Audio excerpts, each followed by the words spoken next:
Boa noite, gente, muito boa noite. Sejam muito bem-vindos a mais uma live aqui sobre terapia manual avançada pediátrica. Deixa eu só dar um check aqui que agora eu tô com a segunda câmera me gravando, que é pra gente colocar essa aula lá no YouTube, tá? Deixa eu só confirmar aqui que tá filmando. Beleza, começando mais uma live agora e a gente vai falar um pouquinho sobre disquesia. Qual a melhor técnica, qual a melhor estratégia para a gente tratar o paciente que apresenta uma disquesia? Terapia manual ou medicação, tá? Vamos descobrir isso aqui hoje, beleza, gente? Combinado? Deixa eu só colocar o tema aqui para a gente começar a nossa aula. Nossa livezinha. Simbora. Já sabem que no final eu abro e respondo todo mundo. Então quem for tendo dúvida, vai colocando aí no chat. No final a gente vai bater um papo e eu vou respondendo todos vocês. Beleza? Então sejam bem-vindos. Para quem não me conhece, meu nome é Ícaro Ramalho. Eu sou fisioterapeuta e osteopata pediátrico, especialista aí no tratamento das disfunções pediátricas e também sou criador do método TEMAP, que é o meu método de terapia manual avançada pediátrica, onde eu ensino fisioterapeutas a tratar as disfunções pediátricas em até 4 atendimentos, se tornando aí uma referência na pediatria através da terapia manual. E hoje aqui a gente vai falar sobre disquesia, tratamento medicamentoso ou terapia manual. Qual é o melhor, tá? Existe muita confusão ainda das famílias também em relação à disquesia, para entender o que de fato é disquesia, mas o que eu vejo é que tem muito profissional que não sabe de fato o que é uma disquesia, tá? E que faz conduta errada, prescreve medicação, e vocês vão entender aqui porque a medicação não é o melhor caminho para a gente tratar uma disquesia, tá? Então eu acho que para vocês conseguirem ser mais assertivos no tratamento de vocês, para vocês terem uma chance maior de ter um resultado positivo no consultório de vocês, a primeira coisa que a gente precisa entender é classificar a disquesia, entender qual é a diferença da disquesia de outras coisas que esse paciente pode apresentar no nosso consultório. Por quê? Disquesia não é a mesma coisa de cólica, tá? Disquesia não é a mesma coisa de constipação. Disquesia não é a mesma coisa de gases. São disfunções diferentes e a gente precisa entender os sinais e sintomas de cada uma delas para a gente tomar a atitude correta, tomar a decisão correta e aí fazer o melhor tratamento para cada disfunção específica. Então, quando a gente fala de disquesia, a gente está falando, gente, de uma força desorganizada desse corpo. O bebê, ele ainda não tem uma maturidade do sistema nervoso central, do trato gastrointestinal para funcionar bem. Então ele faz uma força desorganizada para soltar um pum, para evacuar, tá? Porque eu e você, quando a gente quer ir no adulto, quando a gente quer ir no banheiro, nós adultos, a gente consegue de uma forma intrínseca e inconsciente sentar lá no banheiro e sem pensar a gente vai contrair o abdômen, relaxar a nossa pelve, o peristaltismo do intestino vai acontecer. A gente não pensa, de forma intrínseca isso acontece, de forma natural, porque o nosso corpo já passou por esse processo de maturação. Esses sistemas já estão muito bem funcionando, as coisas já estão muito bem integradas. E o bebê, isso não acontece. Certo? Então, quando o bebê ele quer soltar um pum e quando ele quer evacuar, acontece essa força desorganizada ali para ele conseguir fazer essa evacuação e soltar esse pum. Por isso a espremedeira, por isso aquele gemido que pode atrapalhar no sono. Às vezes o bebê acorda durante a noite por causa de um pum, tá? Ele ia soltar um pum, colocou força demais, solta um pum, começa a chorar e acorda. É muito comum as famílias relatarem isso no nosso consultório. Então, isso é uma disquesia, tá? E aí vocês vão entender mais na frente aqui, nessa live, o porquê medicação não é o melhor caminho para a gente tratar a disquesia, beleza? E aí, quando a gente fala de disquesia, a gente entende que é essa desorganização, certo? De força, essa alteração aí desse trato gastrointestinal, essa maturidade até do sistema nervoso central, que não consegue fazer com que esse corpo faça essas atividades aí de uma forma mais eficaz, né? Contração, relaxamento muscular, peristaltismo do intestino, enfim. Existem algumas situações que vão piorar esses sinais, tá? A gente vai falar sobre isso aqui, tá? Isso, gente, não tem nada a ver com a cólica, tá? A cólica, a descrição da cólica pela literatura é uma síndrome comportamental do bebê, onde ele vai sentir dor e pode ficar até enrijecido e todo vermelho. A literatura fala que para a gente classificar o paciente, bater o martelo e dizer que ele tem cólica, ele precisa ter uma crise de choro por 3 horas durante o dia, por 3 semanas seguidas, tá? Então o paciente ele precisa apresentar crises de choro inconsolável. Não é esse choro de fazer o cocô, soltar um pum, dar uma relaxada e alivia, certo? Não, é um choro inconsolável, que medicação não resolve, o peito não resolve, remédio não resolve, colo não resolve. E esse paciente pode ter algumas crises durante o dia ou ter crises mais de 1 hora seguida, tá? Então a literatura fala que para a gente definir se o paciente apresenta cólica, ele precisa ter esse sinal por crises por mais de 3 horas por dia, acontecendo isso todos os dias por 3 semanas seguidas. Aí é que a gente vai pensar se esse paciente tem cólica ou não, certo? Gente, sendo bem sincero, eu já atendo pediatria há pelo menos uns 7 anos. E na grande maioria das vezes o paciente não tem cólica. Ele tem outra disfunção. Eu conto nos dedos os meus pacientes que de fato tinham uma cólica. De verdade. E aí qual é o protocolo que as famílias já saem do consultório? Tomar medicação para prevenir cólica. Não existe isso. Não existe nada falando na literatura sobre prevenção de cólica, tomar probiótico para prevenir cólica. Isso é muito perigoso, tá? A barreira de proteção do bebê ela ainda está imatura, ela absorve tudo. Então é muito perigoso a gente ficar dando medicação demais para bebê, certo? Sem necessidade. Beleza? Então, gente, cólica é basicamente isso. E esse bebê ele vai ter essa espremedeira, vai ter esse choro intenso, onde ele pode se contorcer, ficar vermelho, contrair as mãozinhas, tá? Que é diferente de gases, por exemplo, certo? Quando o paciente apresenta gases, ele vai apresentar crises momentâneas em momentos específicos ali no dia, geralmente é assim que acontece, né? Ele fica se contorcendo, se contrai ali, solta o pom e pronto, fica tranquilo e aliviado, certo? Isso é gases, a gente consegue observar essa barriga mais estufada, certo? E a constipação, o bebê ele pode passar dias sem fazer cocô. Ela é muito confundida também com a disquesia, gente. Constipação não tem nada a ver com a disquesia, certo? Existem sinais específicos que o bebê precisa apresentar para a gente classificar e bater o martelo e dizer que ele tem uma constipação. A primeira coisa de todas é, as fezes precisam ter mudado de consistência, tá? Então, mesmo que esse bebê ele fique 3, 4, 5, 6, 7 dias sem fazer cocô, quando ele faz cocô, as fezes ainda está pastosa, mole, não é classificado como uma constipação. A gente chama isso de uma pseudo-constipação, certo? Para ser uma constipação verdadeira, as fezes precisam estar endurecidas, tá? Geralmente o paciente que de fato apresenta uma constipação, muitas vezes a medicação é prescrita para esse paciente, né?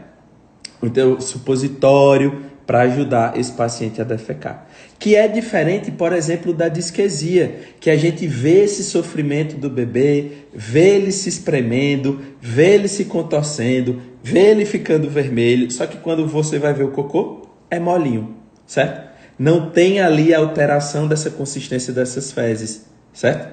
Então, a primeira diferença gritante entre constipação e uma constipação e a disquesia é essa questão das fezes. Por isso, gente, que, por exemplo, a disquesia não é para você usar, não é para ser prescrito para essa família e para esse bebê medicação para ajudar esse bebê a evacuar.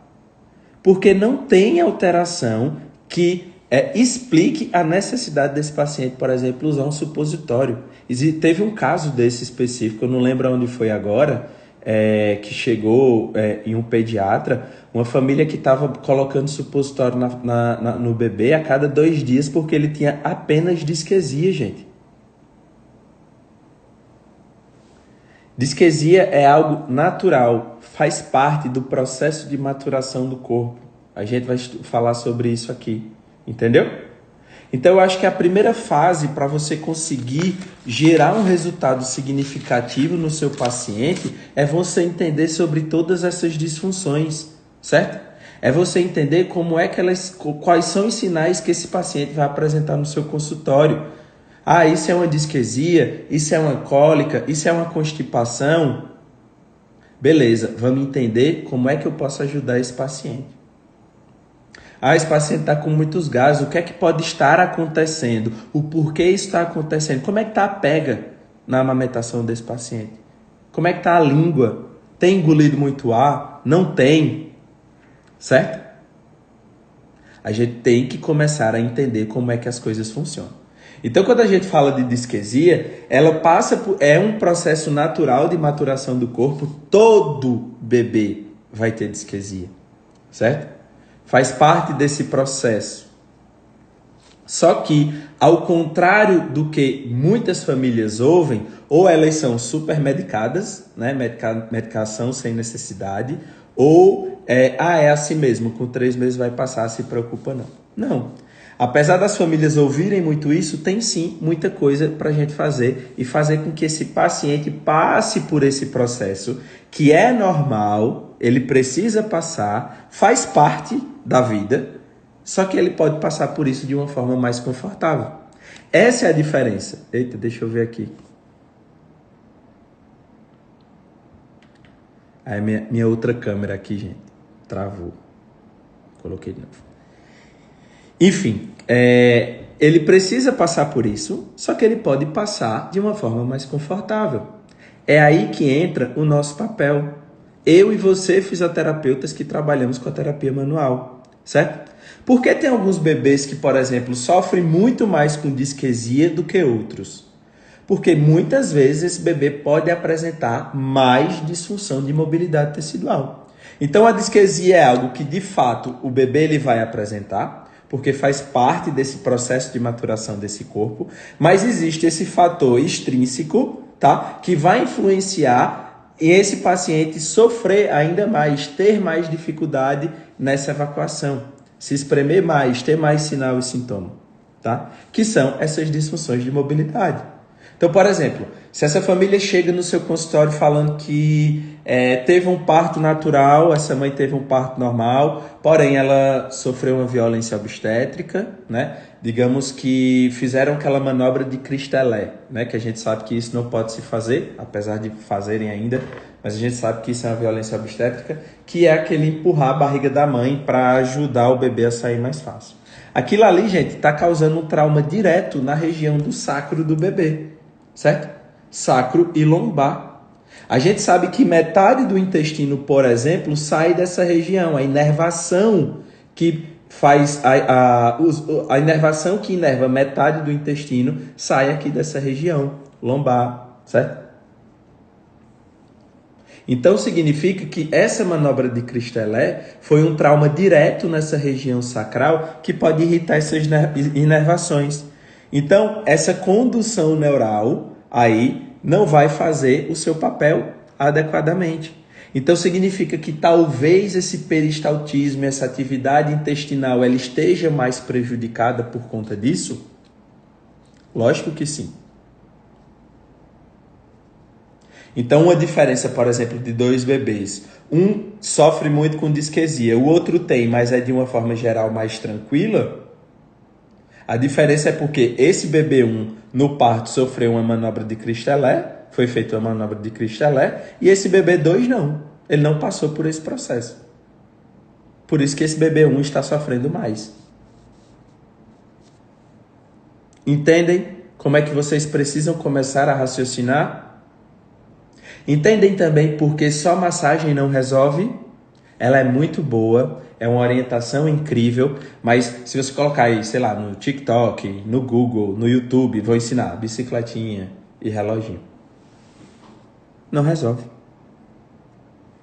Se não tiver o momento ideal de ser feito, se não tiver o toque correto para ser feito, se não tiver o peso certo que deve ser feito, se não tiver o horário correto, o momento certo, não vai dar certo.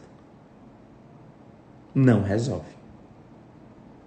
Se esse paciente, inclusive, apresentar uma disfunção de mobilidade tecidual, a massagem não vai resolver. Precisa ser tratado a disfunção e essa massagem vai dar essa complementada. É esse reforço. A gente vai ativar esse funcionamento intestinal, liberando essas estruturas, liberando o peritônio, liberando essas fáscias que recobrem esse intestino, melhorando a mobilidade dessa musculatura abdominal, enfim, facilitando esse processo de evacuação para esse bebê. Mas se ele tem uma disfunção, que nem essa que eu falei para vocês, uma disfunção ali na região sacral, pela questão do parto, por exemplo, precisa ser tratado. Então, com esse raciocínio que eu estou dando para vocês, eu acho que deu para entender que a disquesia, gente, é puramente um problema mecânico. O que é que resolve um problema mecânico? Técnicas da terapia manual. Ponto. Medicação não vai resolver. Certo? Não vai resolver nem o sintoma. Não resolve. A gente vê muito protocolo de bebê saindo da maternidade já tomando colides, né? Não tem estudo nenhum falando sobre colides, prevenir cólica no bebê. Inclusive, na prática clínica, se vocês derem um Google rapidinho aí, ou relatos no YouTube, vocês vão ver que tem muitos bebês, inclusive, que pioram muito a digestão. Estufamento abdominal, mais dificuldade para evacuar, certo? Ah, mas é só um probiótico. Se esse bebê ele não precisa desse probiótico, vai fazer mal, não vai fazer bem. A diferença entre o remédio e o veneno é a dose. Se esse bebê não precisa desse probiótico e você está colocando probiótico para dentro, você está prejudicando esse paciente. E hoje em dia, infelizmente, ainda tem profissionais que, o paciente sai da paternidade da guia. Lufital, colites.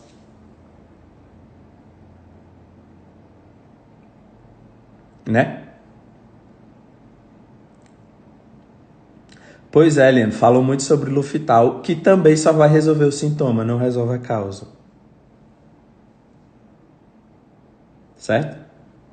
Então, se esse paciente, por exemplo, está com muito gases, e aí você prescreve lá essa medicação,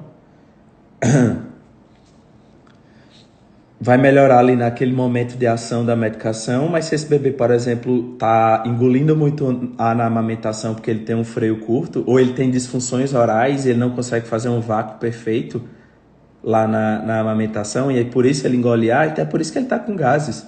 Faz sentido você ficar dando medicação para essa criança?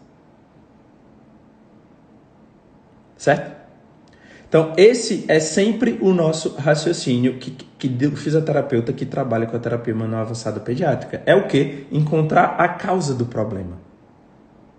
Resolver o que de fato está causando aquilo ali. Aquele sinal que aquele bebê está apresentando para a gente. Certo? Esse sempre será o nosso raciocínio. Eu não estou falando para vocês que a gente, às vezes, tratar o sintoma não é importante. Momentaneamente ali, faz parte. Às vezes é importante a gente dar um certo conforto para aquele paciente enquanto a gente organiza aquele corpo, certo? Mas não dá para a gente ficar nesse raciocínio de só medicação. E é você, fisioterapeuta, tendo esse conhecimento que você vai conseguir explicar isso para as famílias. Certo? E aí ele vai dizer, rapaz, esse doutor sabe o que é que ele está falando mesmo. De fato, faz sentido. Faz sentido o que ele está falando. O outro profissional lá que me prescreveu não disse nada, só me mandou eu tomar. E realmente faz todo sentido. E realmente, se eu esquecer de dar o remédio, ele volta a sentir dor, ele volta a sentir desconforto. Certo? E aí, de fato, a família vai começar a confiar em você, na sua conduta, no seu tratamento. Vai parar de duvidar do seu tratamento. Certo? Não vai ouvir outro profissional, vai ouvir você que está ali acompanhando o filho dela. Certo? É dessa forma que você vai conseguir o respeito e a admiração dessa família. Respeitar a sua conduta, respeitar o seu tratamento, tá? Fazer o que você está pedindo. É o que, gente? Tendo conhecimento. De fato, como é que as coisas funcionam. Então, quando você senta com essa família, explica tudo isso que eu estou conversando aqui com vocês, gente, pelo amor de Deus, nenhum profissional fez isso com elas. Você foi o primeiro. Então aí a confiança começa a aparecer. Você está entendendo? É assim que a família vai confiar em você, no seu tratamento, e não lá no outro profissional.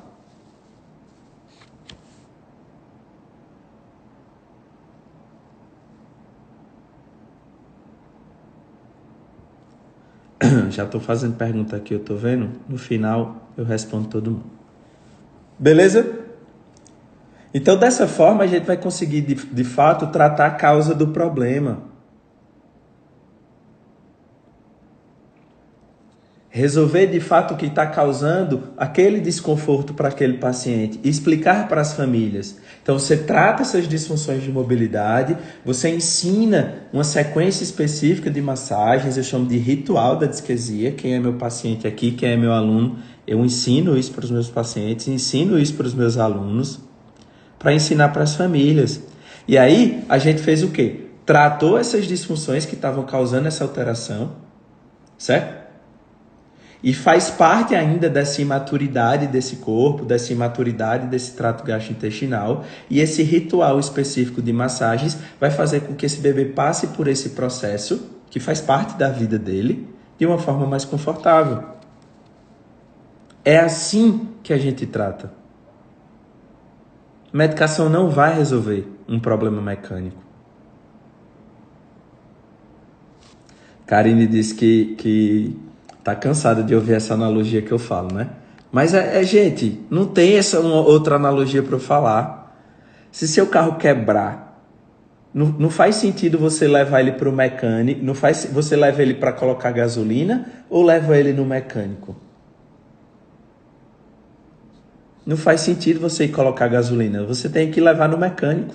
Nós somos os mecânicos do corpo humano. É com o nosso raciocínio, com nossas técnicas da terapia manual, que a gente faz esse corpo funcionar melhor.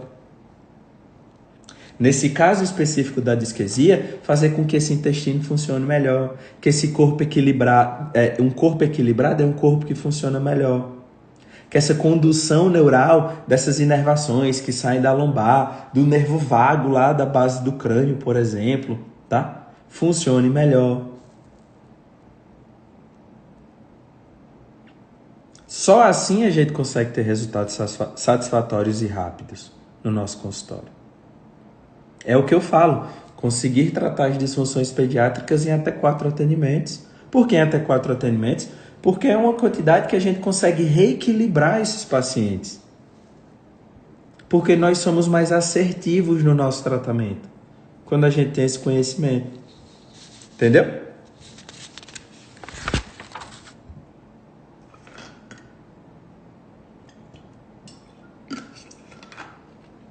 Então, por exemplo, a medicação, muitas vezes essa medicação é prescrita para os pacientes já quando sai da maternidade, mas as pessoas não param para entender, por exemplo, o paciente ele precisa nascer com 5 cepas específicas de bactérias lá no intestino, que são construídas no período gestacional. através da alimentação da mãe, tá? E aí, esse paciente ele só precisa ter esses 5 tipos de cepas. Quando ele nasce, ele já está preparado para fazer a digestão do leite materno. E aí vem e alguém bota remédio para dentro, que é para evitar a cólica. Vai ter excesso de bactéria lá nesse intestino. Esse paciente ele vai piorar os sinais e sintomas. Tá? Vai piorar a espremedeira, vai piorar os desconfortos abdominais. E você precisa falar isso para a família. Eu falo. Fala, ó, quais são as medicações que estão tomando? Ah, isso, isso, isso. Fala, ó, essa medicação aí, ela funciona dessa forma, dessa forma, dessa forma. Não estou dizendo que ela não presta.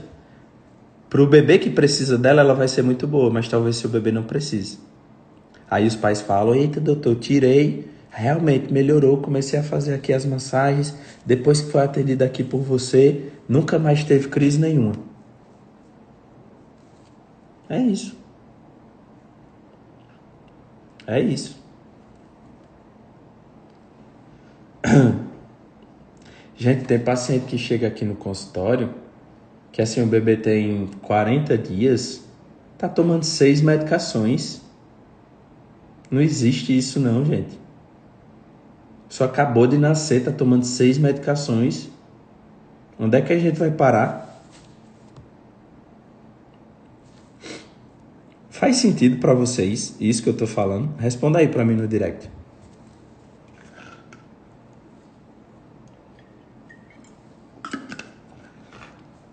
Tá fazendo sentido? Então pronto, se eu falei para vocês que é um problema mecânico, a gente precisa pensar em estruturas que estão ali influenciando nessa alteração, tá? Então a gente pode pensar, por exemplo, nessa região que eu falei para vocês do sacro, por conta dessa inervação que vai lá para o intestino. A gente pode pensar, por exemplo, em região de base de crânio, porque é de lá que é a emergência, né, do nervo vago, que a gente sabe que é o nosso maior nervo parasimpático, e ele é muito importante para essa função intestinal. A gente pode pensar, por exemplo, em peritônio, que é o tecido que recobre o intestino, tá? Então, se esse tecido, se essa fáscia, ela entra em disfunção, ela entra em tensão, ela vai atrapalhar esse peristaltismo, por exemplo, do intestino, certo?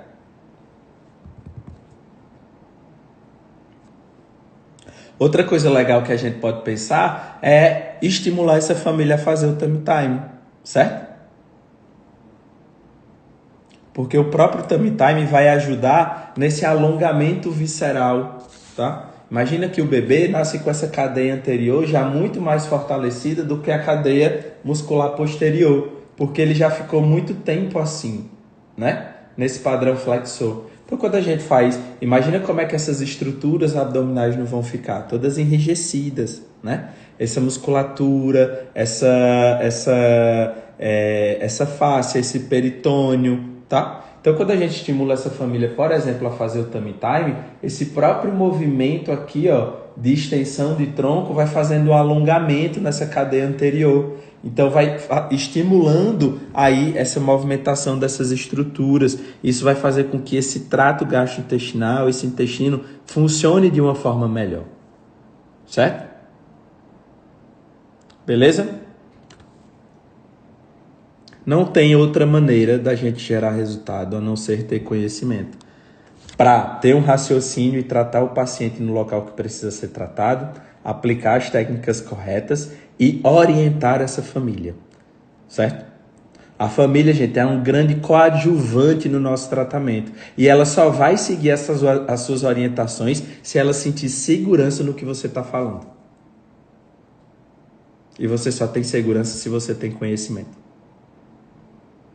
E você só gera resultado se você tem conhecimento. E você só vai ter respeito dessa família se você tiver conhecimento. Ela só vai confiar em você se você tiver conhecimento. Tá? Então, é o primeiro passo. Mas só em vocês estarem aqui comigo hoje, isso já mostra o quanto vocês são comprometidos com o paciente de vocês. Estou bem feliz de terem vocês aqui comigo. Monteiro Fisioterapia. Doutor, uma dúvida. A dor da disquesia, então, seria pela movimentação desordenada e não pelos gases? Então, na verdade, a disquesia, essa espremedeira, é exatamente essa desorganização, essa força desorganizada que esse bebê faz para conseguir evacuar. Não tem relação com os gases, tá?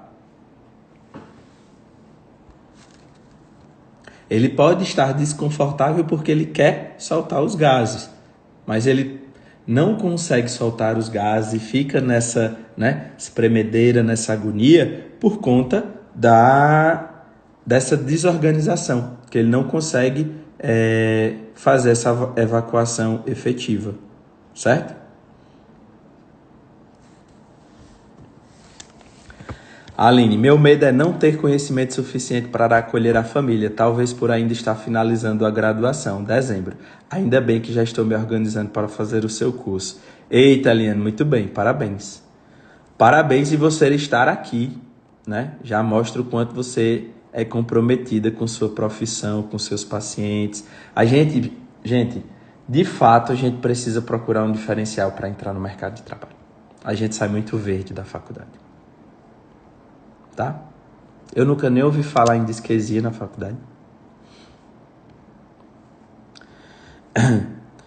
Flávia, daria um trabalho interessante. TEMAP versus colites. Não tenho gabarito para dizer o que é probiótico, que está causando mal-estar no bebê. Verdade. Daria mesmo. Quem sabe, né? E aí, gente, alguma dúvida? Vai mandando aí pra gente papear. Então ficou claro, né? Diferença entre disquesia, cólica, constipação e gases. São coisas completamente diferentes, certo? São disfunções que têm causas diferentes, certo? E para cada disfunção existe um raciocínio. A disquesia é algo natural, faz parte, todo bebê vai apresentar.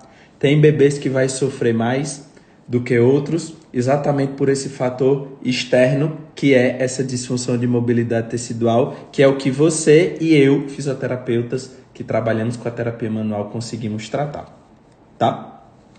Essa imaturidade desse trato gastrointestinal, desse sistema nervoso, ele faz com que o bebê não tenha essa coordenação muito efetiva na hora de evacuar. Então ele faz essa força desorganizada para soltar um pum, para fazer o cocô. Por isso que ele se espreme muito, sofre muito.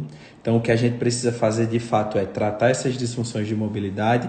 E o segundo é orientar essa família a fazer técnicas específicas de massagens no local correto, no momento correto, com o peso da mão correto, para a gente fazer com que esse bebê passe por esse processo sem crise, né? Facilitando, ativando esse trato gastrointestinal, tá? Ativando o funcionamento desse intestino. Beleza? Esse é o nosso raciocínio. Então, a disquesia é uma desorganização que a mecânica do corpo não está funcionando bem, por isso que a medicação não é uma alternativa para trabalhar a disquesia, não é uma alternativa para tratar a disquesia, certo? Não trata disquesia. Medicação não trata disquesia. Mais uma vez, medicação não trata disquesia. Só mais uma vez para ninguém esquecer, medicação não trata disquesia. Tá? Então, se a família chegou para você dizendo que tá com muita espremedeira, e aí o profissional que me acompanha prescreveu essa medicação aqui para melhorar a espremedeira, não trata. Possa ser, inclusive, que esteja piorando, tá? Então, quando a gente fala de estruturas específicas para a gente tratar, pensando especificamente na disquesia, a gente pode pensar em base de crânio, por conta da emergência do nervo vago. A gente pode pensar nas vértebras lombares, porque é de lá que sai a região, as inervações que inervam a outra metade do intestino. A gente pode pensar na face que recobre o intestino, o peritônio. A gente pode pensar no próprio intestino, certo? A gente pode pensar na musculatura dessa região, abdominal e pélvica, certo? Tudo isso são estruturas que a gente pode trabalhar, que vai ativar esse funcionamento intestinal e facilitar essa evacuação desse paciente. Tá? A Angels colocou, normalmente eles chegam falando que é cólica. Exatamente. É por isso que você precisa saber identificar o que é cólica, o que é disquesia, o que é gases, porque tudo se tornou cólica. Tudo é cólica. Entendeu? Mas para a cólica existe outro raciocínio. Para a cólica existe outra técnica. Para a cólica existe outra orientação para essa família. Tá? Então, realmente, de fato, eles chegam falando, ele sofre muito com cólica, doutor. Aí você vai perguntar, me diz aí, como é que as coisas acontecem? Ele se espreme a noite toda gemendo. Aí você pergunta, já teve crise de choro inconsolável? Mais de 1 hora por dia? Que nada resolve? Não, ele só fica uns 20 minutos assim chorando, aí depois ele faz cocô, aí até dorme. Aí é um sinal clássico da disquesia, não é cólica. Então, se você não tem esse conhecimento, come bola. Tá? Aí você não consegue acalmar essa família, aí você não consegue orientar essa família de forma correta. Aí tem profissional que ainda acha ruim quando as famílias confiam mais lá, sei lá, na outra profissão, que não é nem fisioterapia, do que você que está fazendo a fisioterapia do filho delas. Claro. Você não sabe nem diferenciar o que é que o bebê deles tem.